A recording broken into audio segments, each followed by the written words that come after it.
Jangan kan, ialah dia satu, ialah kalau tanya saya, satu gejala lah dalam mana-mana parti politik.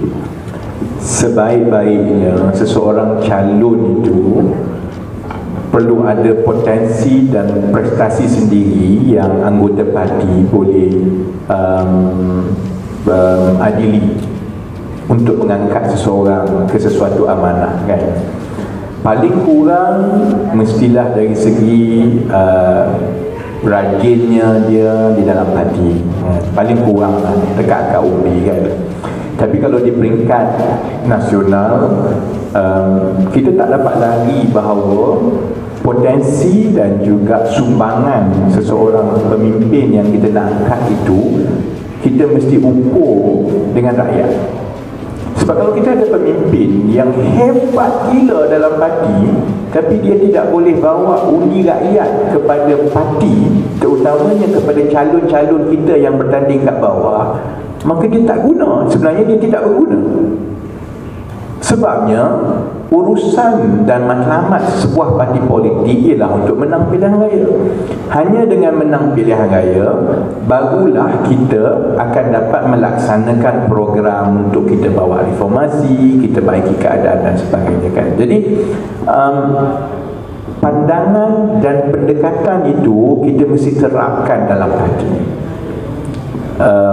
Siapa bawa siapa, siapa petik nama siapa, yang itu sebenarnya kalau kita tidak bendung daripada awal, dia akan ada kesan yang cukup besar kepada parti, tak ubah seperti yang mana berlaku di dalam PAS. Kalau dalam PAS contohnya, dia budaya dia petik nama dan sebagainya, akhirnya itu akan menyebabkan kita tidak boleh memilih dan menapis pimpinan-pimpinan yang benar-benar boleh membantu parti menang pilihan raya. Jadi dia juga bermula daripada kita sebagai anggota parti. Di peringkat saya, selagi tahu, saya memang dah nyatakan secara terbuka bahawa kita tidak boleh membenarkan pemilihan kali ini menjadi pemilihan mengikut wahyu. Tak boleh. Kat bawah pun, kalau ada orang tanya saya, kadang-kadang ada kawan-kawan dekat bawah, dia akan hantar mesej, dia kata, oh kenapa pilih orang ni, dia kata you suruh dia bertanding. Saya tahu, kalau saudara-saudari hantar mesej kat saya dapat thumbs up tu kira hebat. Saya memang tak campur. Salah satu sebabnya saya tak campur sangat di bawah ialah kerana saya tak suka kalau terlalu banyak soal wahyu ni. Saya orang ini, saya sokong orang ini, dia suruh saya bertanding dan sebagainya, kan. Saya rasa kita perlu bergerak ke arah setiap yang bertanding itu mesti ada kekuatan masing-masing, kan. Sudah tentu dia akan menyokong pemimpin tertentu, tapi sokongan dia kepada pemimpin tertentu itu mestilah berasaskan kepada contohnya hala tuju pimpinan tertentu ataupun gerak kerja pimpinan tertentu. Dia tak boleh atas dasar aku tak pernah ada, tak pernah buat apa, tapi sebab aku dapat wahyu maka aku patut diundi. Kalau kau tak undi aku, maka kau menentang pimpinan itu. Dia tak boleh begitu, kan. Jadi saya dah nyatakan secara terbuka bahawa parti kali ini tidak boleh membenarkan budaya wahyu ini berterusan, dan Datuk Seri Anwar Ibrahim pun telah sambut dan jawab juga secara terbuka bahawa tidak ada calon wahyu. Jadi calon-calon wahyu yang bawah turun cakap wahyu tu ialah kita nak halang dia, tak boleh. Dia akan terus petik nama sana sini dan sebagainya. Tapi adalah menjadi tanggungjawab kita sebagai anggota biasa yang mengundi untuk kita pastikan bahawa seberapa yang boleh, hak untuk memilih itu hak kita. Dan kalau kita sayang kepada parti ini dan kita nak angkat parti ini supaya dia boleh bawa kebaikan kepada rakyat, kita kena pastikan bahawa kita pilih pimpinan-pimpinan daripada cabang sehingga ke pusat berdasarkan prestasi dan potensi calon-calon itu boleh membawa dan mendekatkan rakyat kepada parti. So itu saya memang kad terbuka, tak boleh calon wahyu, dan kita perlu bendung perkara ini kan. Yang ada dekat Johor, yang mendengar di luar, minta ulang berkali-kali, kita kena bendung budaya wahyu. Kalaupun ada orang kata wahyu tu datang daripada saya tak ada wahyu, saya duduk main telefon je. Itu pun saya tak layan WhatsApp kan, wahyu tak wahyu, saya tak layan sangat kan. Okay. Saya ingat 2018 tu keadaan dia agak berbeza dengan pemilihan sekarang dan yang akan datang. Selagi tak melalui zaman daripada 2015 semasa Datuk Seri Anwar Ibrahim dalam penjara. Saya watak utama yang terpaksa memikul, sebab 2015 saya bukan saja naik presiden, saya juga setiausaha. Maksudnya dari segi kekanan jawatan di dalam parti, di sebelah satu pihak, sebelah presiden ialah saudara Azmin, sebelah lagi adalah saya. Dan saya boleh nampak daripada seawal 2015 yang setiap langkah dan keputusan yang dibuat oleh parti melalui presiden dan baik biro politik ataupun MPP akan dihalang dan akan ada sabotaj. Semua yang kita putuskan akan ada main belakang, perbincangan belakang dan sebagainya.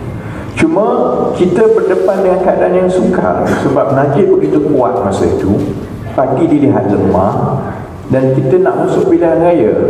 Kalau saudara-saudari berada di tempat saya tak boleh nak keluar dan nyatakan ini secara terbuka. Tahun 2015, 16, 17 orang tak faham. Malah orang kata kita ni tak ada kerja lain nak bergaduh. Tapi selepas menang 2018, makin jelas ke arah itu, dan makin jelas bahawa kalau contohnya dia bertanding sebagai presiden, ataupun sebab tu saya kena bertanding sebagai timbalan presiden, supaya Azmin masa itu memilih. Kalau dia tak nak lawan saya, maka dia kena lawan presiden. Sebab bahayanya kalau dia jadi presiden, maka dia boleh pastikan semua 50 orang ahli parlimen keadilan itu ikut apa yang dia nak. Sebab sebagai presiden dia boleh tanda tangan perjanjian. Keadaan ini tak sama sekarang kan. Jadi kita memang sebelum Sheraton, kita dah hidup selama 4, 5, 6 tahun dengan satu kumpulan yang kita tahu dan yakini dan terpaksa bersilat tiap-tiap hari dengan setiap langkah yang bertentangan dengan keputusan parti. Jadi pertembungan 2018 ialah pertembungan soal prinsip, soal landasan. Mereka sudah terpesong sejauh-jauhnya kan. Pertembungan tahun 2022 ialah soal kaedah, soal pendekatan. Landasan prinsip sama. Kita nak menangkan parti, kita nak pertahankan parti, kita ada tanggungjawab untuk pastikan negara ini tidak jatuh ke tangan UMNO Barisan Nasional sekali lagi, kerana kita dah melalui kerosakan yang dibawa oleh Najib. Landasan itu tetap sama, matlamat itu tetap sama, tapi kaedah dia lain-lain. Saya berpandangan sedikit lain. Saya berpandangan bahawa kita kena yakini rakyat. Saya tidak bersetuju kalau kita nanti masuk pilihan raya, dia soal kita main catur di hotel-hotel antara beberapa pimpinan parti. Sebab yang mengundi adalah rakyat. Kalau kita berterusan buat begitu, maka kita dilihat tidak ubah seperti UMNO, seperti Bersatu, seperti PAS. Dia orang ni fikir nak jadi kerajaan. Hari ini dia suruh kita maki UMNO, esok PAS maki PKR. Lusa PKR duduk dengan Bersatu, duduk dengan Azmin, dengan Zuraida. Benda ni rakyat tak boleh nak fikir, tak boleh nak hadap. Jadi kaedah itu lain. Bagi saya ialah kaedahnya kita kena kembali kepada rakyat, tawaduk kepada rakyat, terima hukuman rakyat, dengar rakyat, dan bawa balik suara rakyat itu. InsyaAllah rakyat akan sokong kita. Tapi kalau kita ambil jalan singkat seperti yang kita pernah buat sebelum ini, cuba nak buat sebelum ini, sebab itu dari satu pilihan raya ke satu pilihan raya, orang makin jauh dan makin jauh dan makin jauh kan. Tapi beza dia Taufik, ini soal kaedah. Kaedah itu berbeza-beza.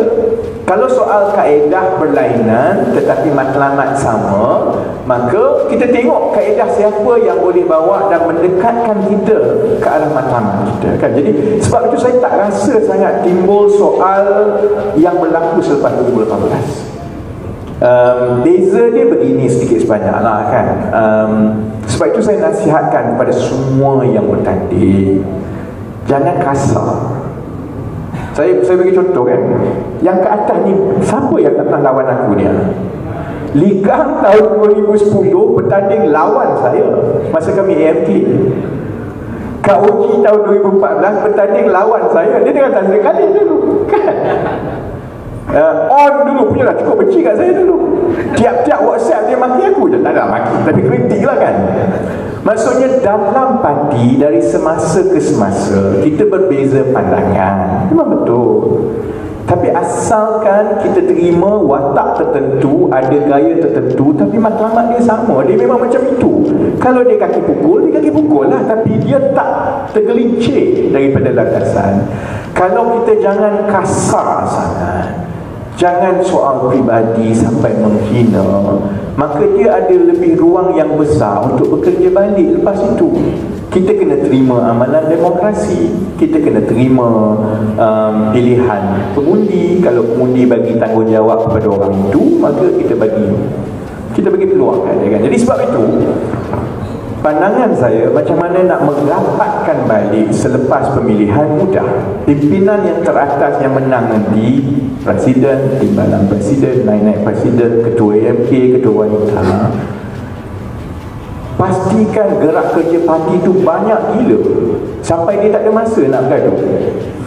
Dia macam budak lah, dia macam kita jadi bapa. Saya anak seorang je lah, saya faham kan. Tapi katakanlah anak saya 5 kan, daripada dia duduk sibuk bergaduh sama dia, you bagi kerja banyak gila kat dia. Kita dekat pejabat pun macam tu juga.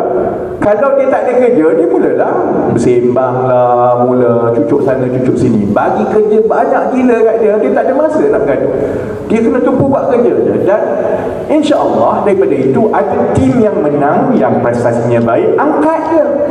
Kalau ada tim yang kalah tapi dia juga rajin dan prestasi baik, maka dia juga patut diberi peluang dan diketenangkan. Begitu sepatutnya adat dan adab di dalam pertubuhan. Kalau kita boleh buat dan kita boleh menjalani pemilihan kali ini seperti itu, insya-Allah saya rasa kita dah tak takut dengan pemilihan. Kalau tidak sebelum ni, pemilihan ni orang penuh, habislah parti pecah lagi, habislah parti pecah lagi. Tak timbul soal itu.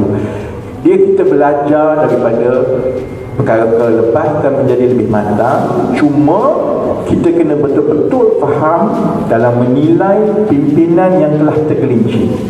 Yang itu tak ada kompromi. Kalau dia tergelincir, dia tergelincir. Kawan kita dia tergelincir, tak boleh. Sebab kita dalam parti ini ada landasan yang cukup jelas kat mana kita nak pergi.